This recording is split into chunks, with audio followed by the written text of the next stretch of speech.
This next technique is going to be a very powerful way of pinning your opponent and putting him in a double threat for the Kimura lockdown. Now I'm talking about the inverted triangle choke. All right, this is a great way, especially if you like doing triangles.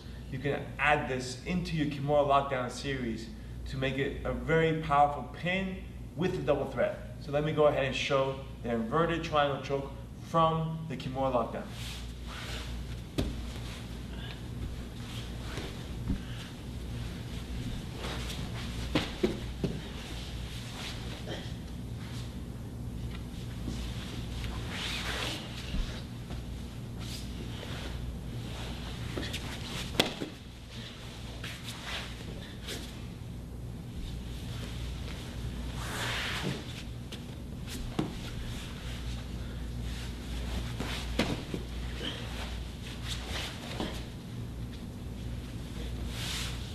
Let's go ahead and break this down.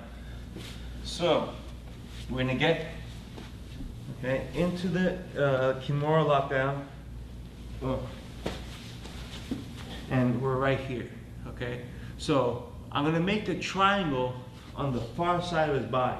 All right, so what's gonna happen is that my bottom leg is gonna unhook that far leg.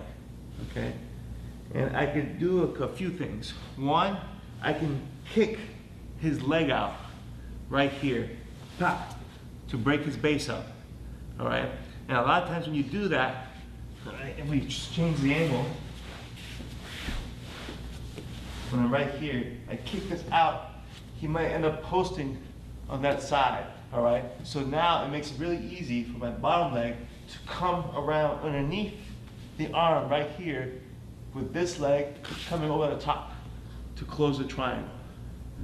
Okay, once I have this triangle closed, all right, now he's in a very difficult position to escape from. Okay, and now the arm is isolated right here, so I can attack and work to finish the Kimura.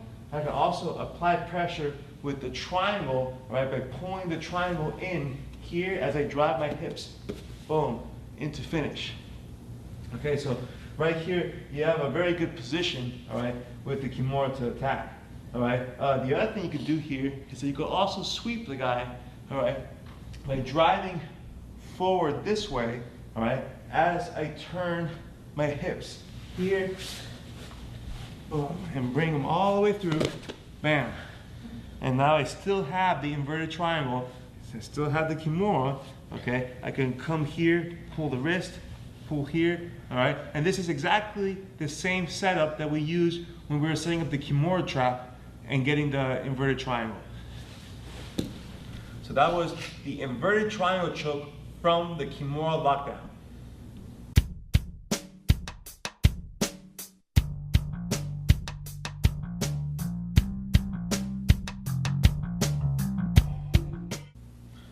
Let's cover some common mistakes that people make when setting up the inverted triangle from the Kimura lockdown. All right. So when I'm here, okay, I first have to unhook the bottom leg. If I try to lock up the triangle here, I'm obviously not going to be able to do it with the leg stuck inside. All right, so this bottom leg has to come out, all right, and it's going to thread underneath the far arm. All right, remove. Okay.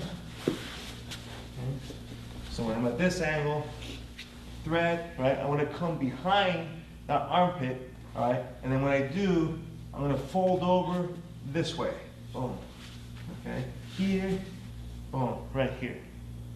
Okay, now you could lock the inverted triangle in a different fashion. All right, if I scoop my hips in and I switch to lock it here. Okay, this is also fine, but I find that this takes a lot more work to get into. Okay, so for my taste, I like setting it up right from here because it comes in very fast from the Kimura lockdown, all right? And now from here, I can attack with the Kimura, all right? And if I can find that arm, I can pull it through, right? But usually right here, just by squeezing, when I come in, you'll get a nice quick tap. When setting up the sweep, okay, the main thing that people have difficulty with, all right, is that they're not using the arm. if I just try to roll right here, I don't get enough power. This hand, right, that he's like locking, defending, I'm gonna be pushing up through his hips. Okay, so here, and then boom, bring him right over. Okay, so applying that Kimura pressure, all right, when you're coming through here is what's gonna allow you to take him over. So it's not just your legs, you're applying the Kimura as you sweep, all right? So those were some common mistakes people make when setting up the inverted triangle choke from the Kimura lockdown.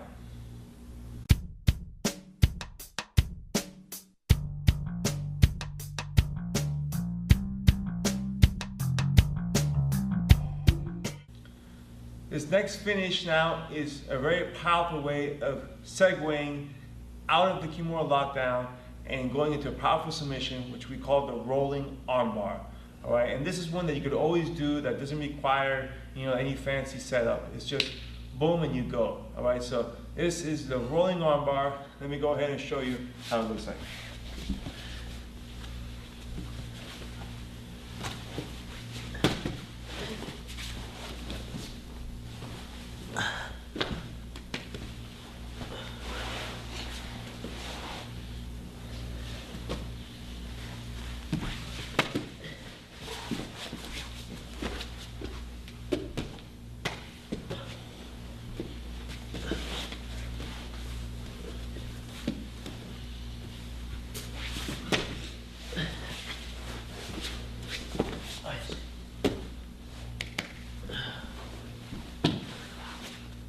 Let's go ahead and break down the rolling armbar.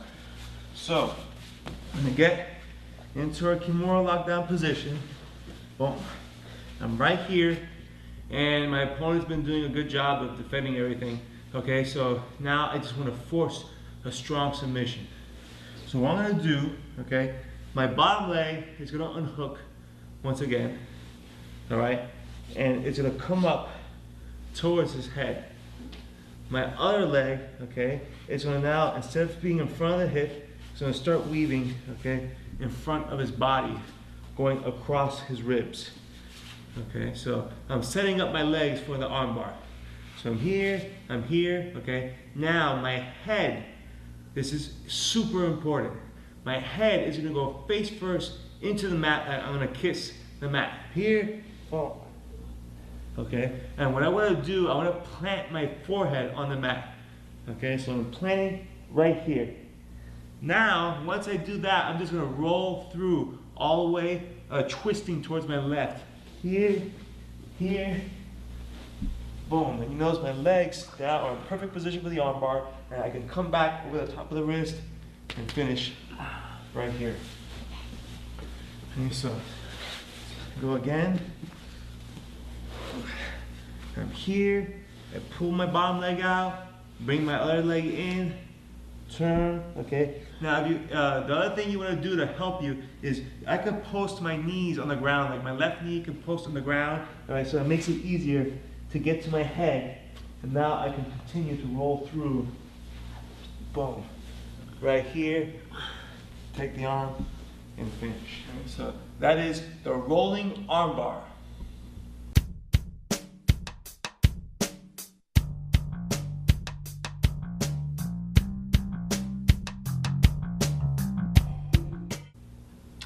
Let's go over some common mistakes that people make when setting up the rolling armbar. So, we get into the Kimura lockdown. I'm in right here, okay? First one, all right, is that the people forget to unhook the bottom leg.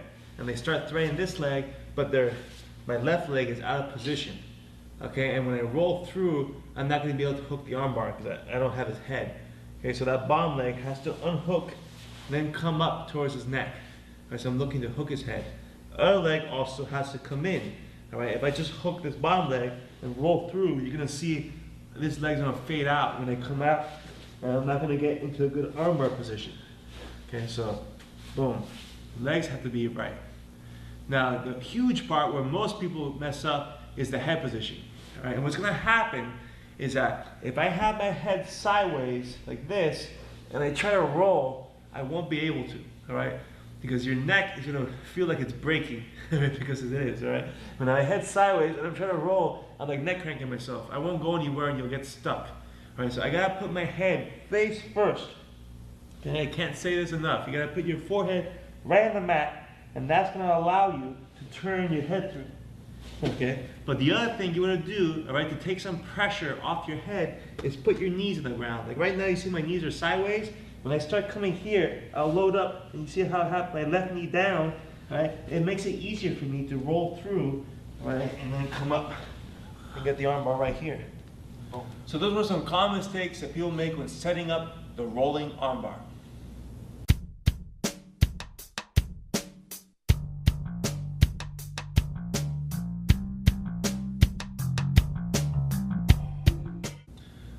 Now we're going to cover another technique that we've seen before, but we're going to be attacking it from a different angle. I'm talking about the head scissors, but this time we're going to be doing an inverted head scissors.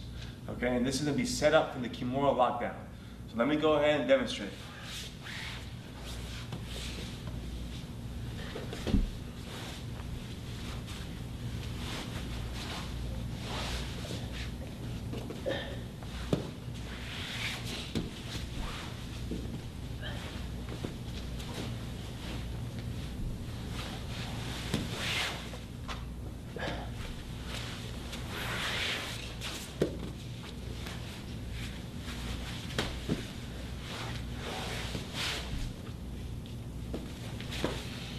Let's go ahead and break this down.